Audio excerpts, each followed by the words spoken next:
स्वागत है आप सबका आपके अपने channel CVW crypto virtual world में। इस पूरे ट्यूटोरियल के सेक्शन ए के first part what is blockchain को मैंने पिछले वीडियो में कवर किया है। आप वहां जाकर ज़रूर देखें, लिंक में डिस्क्रिप्शन में दे दूंगा और आई बटन पे भी आप जाकर वहां देख सकते हैं।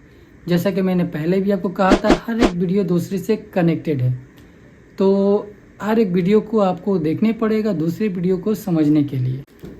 आप लोगों के डिमांड की वजह से मैं अब छोटे छोटे वीडियोस पे अलग अलग सेक्शंस को डिवाइड कर अलग अलग टॉपिक को मैं एक्सप्लेन कर रहा हूँ। तो जाहिर सी बात है हर एक वीडियो दूसरे से कनेक्टेड है।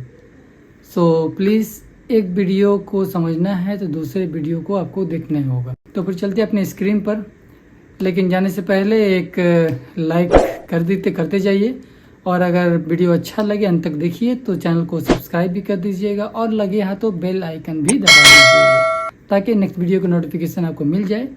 तो फिर ठीक है, चलते हैं अपनी स्क्रीन। एप्लीकेशन और ब्लॉकचेन। वैसे तो बहुत सारे एप्लीकेशन हैं, लेकिन मैं यहाँ 4 एप्लीकेशन के बारे में बात करूँगा। प्रोडक्ट ट्रैकिंग के बारे में बात करेंगे, smart contract, health care system, international wire transfer system बारे में बात करेंगे। प्रोडक्ट ट्रैकिंग, आप कहीं से कोई सामान लिए वो ओरिजिनल है कि नहीं, कैसा हो अगर आप अपने प्रोडक्ट को ट्रैक कर पाएँ, वो कहाँ से आया, कहाँ से ओरिजिनल हुआ, कहाँ से सप्लाई हुआ, अगर ऐसा हुआ तो कैसा रहेगा।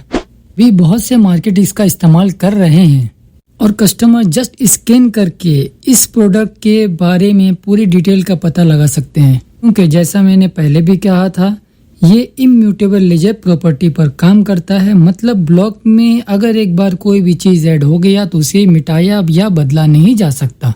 ऐसा हो सकता है कोई प्रोडक्ट एक्सपायर हो गया, उसे मिटा कर कुछ और लिख दिया जाए, लेकिन अगर ये सारे डिटेल एक QR कोड में ब्लॉकचेन सिस्टम पर हो तो फिर ना ये मिटेगा और ना ही ये बदलेगा, कि ब्लॉकचेन डिस्ट्रीब्यूटेड इम्यूटेबल लेजर है, जिसे मैंने पिछले वीडियो में ऑलरेडी पढ़ा चुका हूँ। स्मार्ट कॉन्ट्रैक्ट, इसे ऐसे समझ लीजिए, स्मार्ट कॉन्ट्रैक्ट एक प्रोग्राम है जो इथेरियम के ब्लॉकचेन पे रन करता है। इथेरियम ब्लॉकचेन को हम आगे सेक्शन में अच्छे से एक्सप्लेन करेंगे। मान लीजिए एक फ्रूट सप्लायर है जो कि बी शॉपकीपर को फ्रूट सप्लाई करता है, लेकिन इन दोनों के बीच बहुत सारी डिस्टेंस है, जिसकी वजह से एक ही रिस्पॉन्सिबिलिटी बनती है कि वो फ्रूट को भेन के सही टेम्परेचर में सही कंडीशन में शॉपकीपर बी के पास पहुंचाए, और जब ए बी को फ्रूट सही कंडीशन में डिलीवर कर देगा तो बी उसे पैसे देगा। यहाँ एक चीज हो सकता है, ए बी को फ्रूट पहुंचाया जो एक सही कंडीशन में ना था, लेकिन वो बी से पैसे ले ले, या फिर बी फ्रूट सही रिसीव करे लेकिन वो ए को पैसे ना दे। ये हो सकता है, दोनों हालत में ये हो सकता है या तो ए को या फिर बी को नुकसान हो।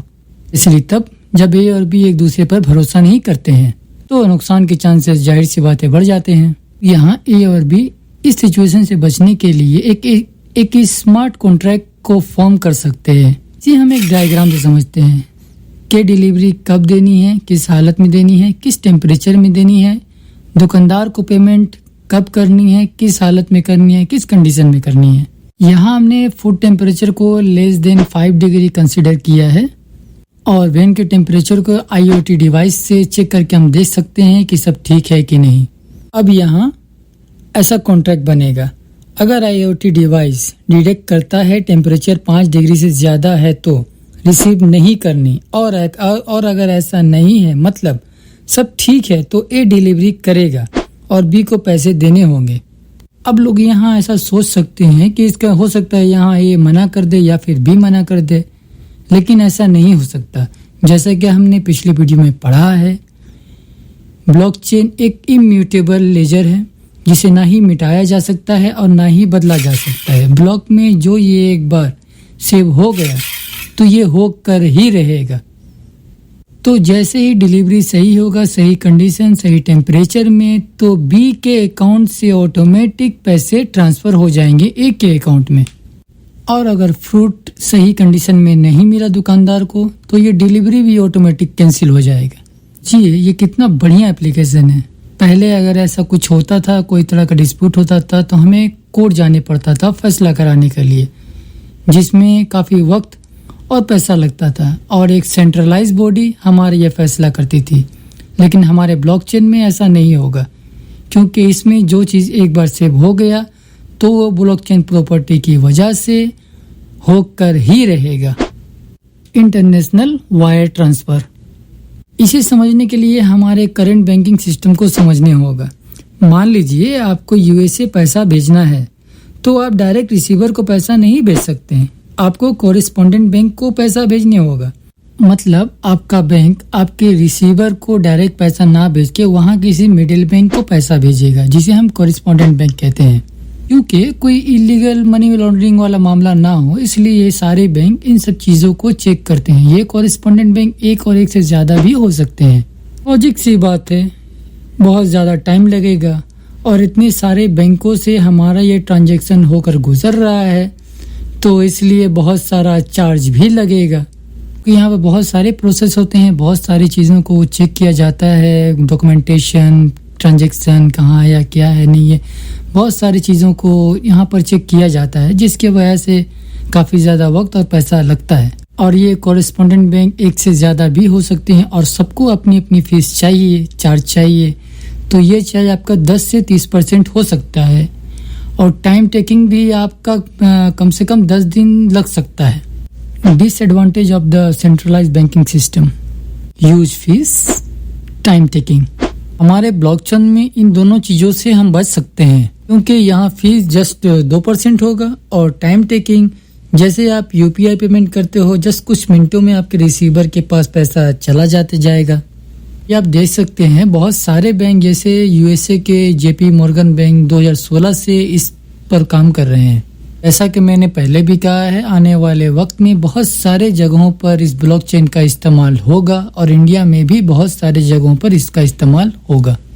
हेल्थ केयर सिस्टम, मान लीजिए पर्सन एक्स को कोई मेडिकल प्रॉब्लम है, तो वो जाहिर सी बात है अपने करीब के किसी हॉस्पिटल ए में जाएगा, जहां डॉक्टर कुछ चेकअप करके उसका इलाज शुरू करेंगे क्या हुआ है।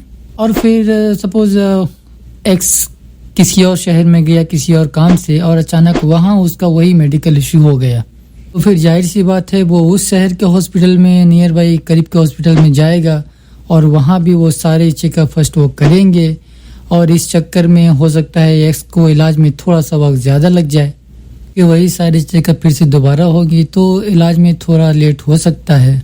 लेकिन कैसा हो, अगर जो डेटा हॉस्पिटल ए के पास है वही डेटा को हॉस्पिटल बी दूसरे शहर में भी एक्सेस कर पाए, तो उस एक्सेस डेटा को आसानी से वो स्टडी करके बहुत जल्द उसका इलाज शुरू कर सकता है।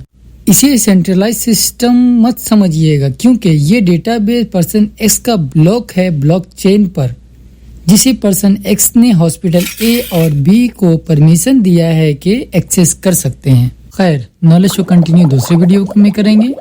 अपना ख्याल रखिएगा, तब तक के लिए very lovely good bye, thank you for watching.